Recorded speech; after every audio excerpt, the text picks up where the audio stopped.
la concejala Gisela Chalá durante la sesión del Consejo Metropolitano de este martes, quien realizó la denuncia. Un espacio que se ha vuelto cada vez agreste ante la falta de respeto constante del señor gerente.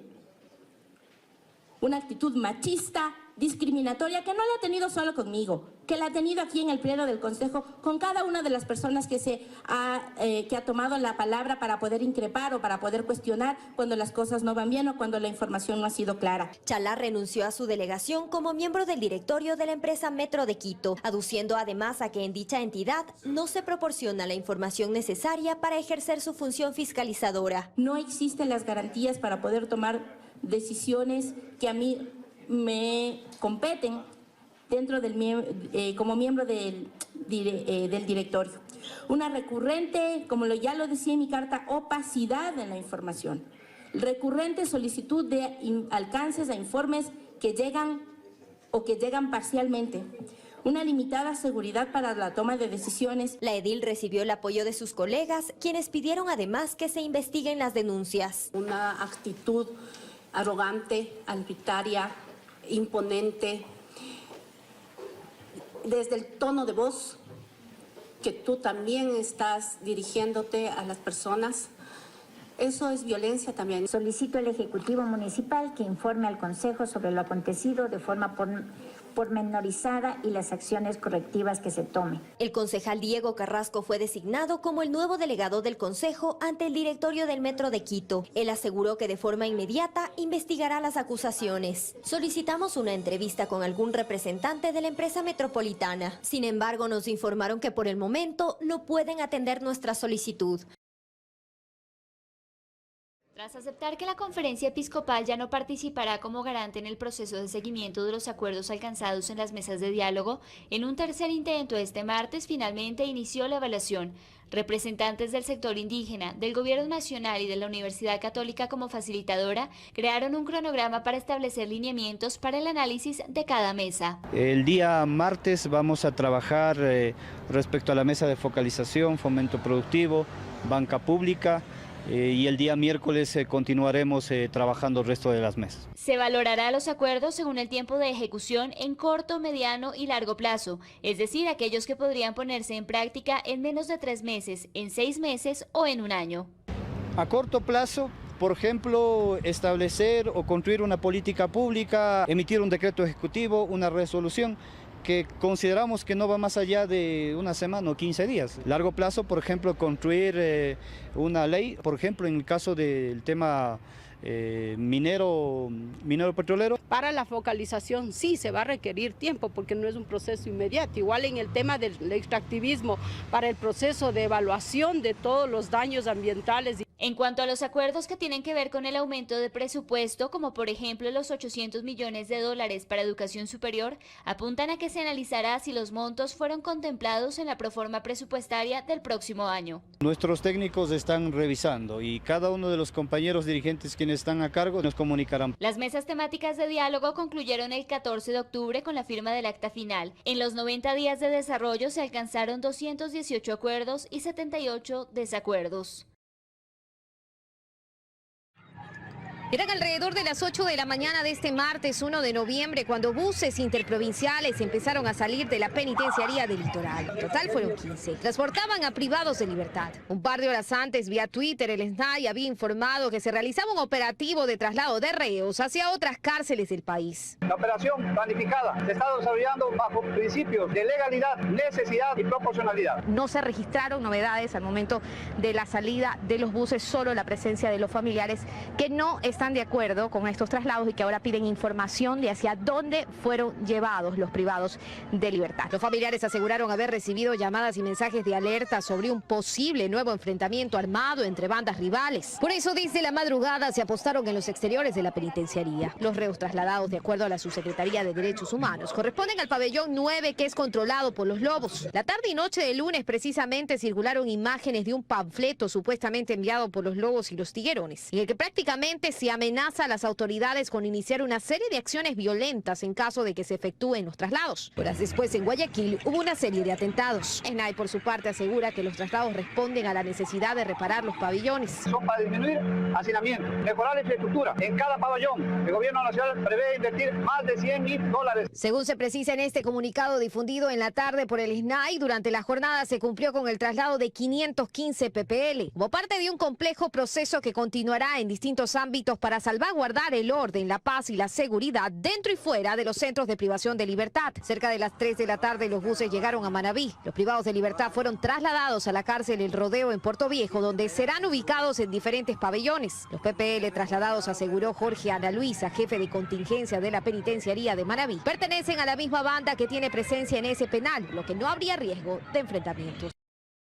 La Corte Constitucional revivió el impuesto a la herencia para los herederos directos, es decir, para los hijos o cónyuges supervivientes. El abogado experto en temas tributarios, Napoleón Santamaría, explica que la Corte consideró que no debe existir trato diferenciado. Entonces, si es una resolución jurídica con un eminente componente político, la Corte ha buscado un argumento, no profundo, no técnico, no contundente, pero ha buscado un argumento por medio del cual revive un clamor, creo que nacional. La Corte Constitucional estableció que al no haber o no respetarse este principio de igualdad, esta exoneración era inconstitucional. Considerando el derecho sucesorio, significa que se tributa sobre todo lo recibido. Cuando se abre un proceso sucesorio, lo que se reciben los hijos son todos los activos, las cosas buenas, pero también las cosas malas, las deudas, ¿sí?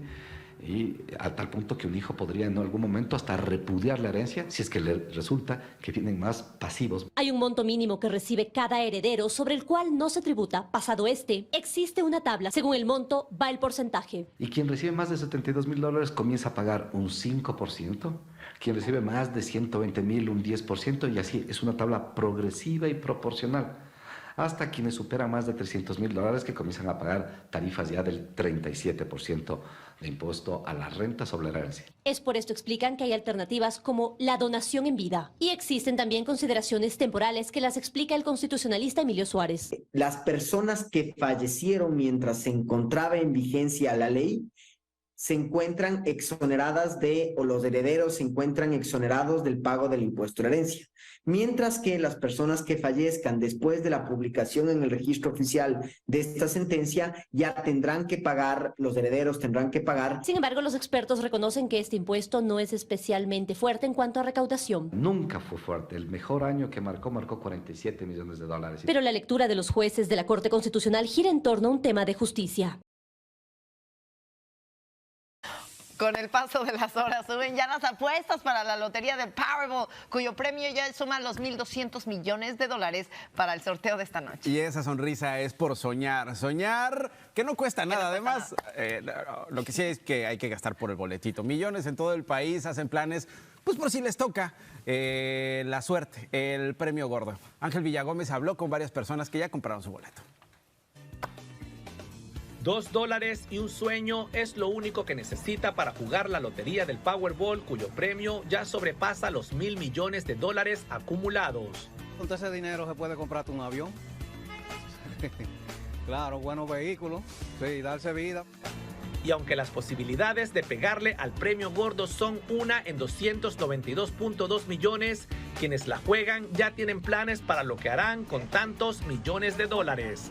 Viajar por todo el mundo, que aquí solamente he venido a trabajar. ¿Tienes planes hechos, la lista? ¿Quién va allá? Claro.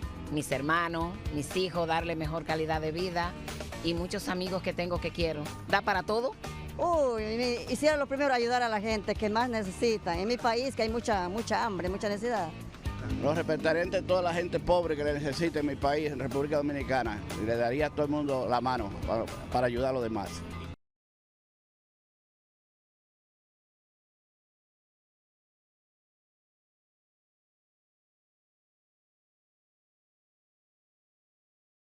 Sigue la frustración por la inflación y el alto costo de vida, incluido el precio de la gasolina. Muy triste y otro golpe al bolsillo para el consumidor. Estamos ahí pasando otra vez por este revolú de aumento, pero ni modo. Well, good afternoon. El lunes el presidente Joe Biden acusó a las grandes petroleras de aprovecharse de la guerra en Ucrania, ya que anotaron ganancias récord en el semestre pasado. No tengo ningún problema con que las corporaciones obtengan una ganancia justa o obtengan un retorno de su inversión en innovación, pero esto no es ni remotamente lo que está pasando, indicó el presidente en un discurso en el que amenazó con aumentar los impuestos sobre las ganancias récord de dichas compañías si no reinvierten el dinero para aumentar la producción en el país. Cuanto más petróleo hay en Estados Unidos, pues va abaratando el costo de la gasolina. El discurso del presidente llega luego de que la administración liberara 15 millones de barriles de la Reserva Estratégica de Petróleo del país para ayudar con los problemas de suministro, después de que la OPEP anunciara un recorte en producción de 2 millones de barriles diarios, o sea, un 2% del suministro global. En el bolsillo del consumidor, pues esa solución es mínima, es temporal, porque 15 millones de barriles en un país de 330 millones de habitantes es básicamente nada. Por ahora los consumidores se las tienen que ingeniar para encontrar los mejores precios. Estamos, como dicen por ahí, hopping, pero no bar hopping, sino gasolinera hopping, buscando el mejor precio porque de verdad que afecta el bolsillo y es algo que es necesario. El presidente Joe Biden ya votó en las elecciones intermedias. El mandatario viajó a Wilmington, en Delaware, para acompañar a su nieta, Natalie, de 18 años, quien acudió a las urnas por primera vez. En Delaware, desde el viernes, se abrió la ventana para el voto anticipado de manera presencial. Según NBC, a nivel nacional, más de 20 millones de personas ya sufragaron. Por su parte, el expresidente Barack Obama visitó Detroit para apoyar a varios candidatos demócratas como la gobernadora de Michigan, Gretchen Whitmer, y el vicegobernador Garland Gilchrist. Obama además dio su respaldo a Karen Bass, candidata a la alcaldía de Los Ángeles, y se espera que en los próximos días visite Atlanta y también Milwaukee.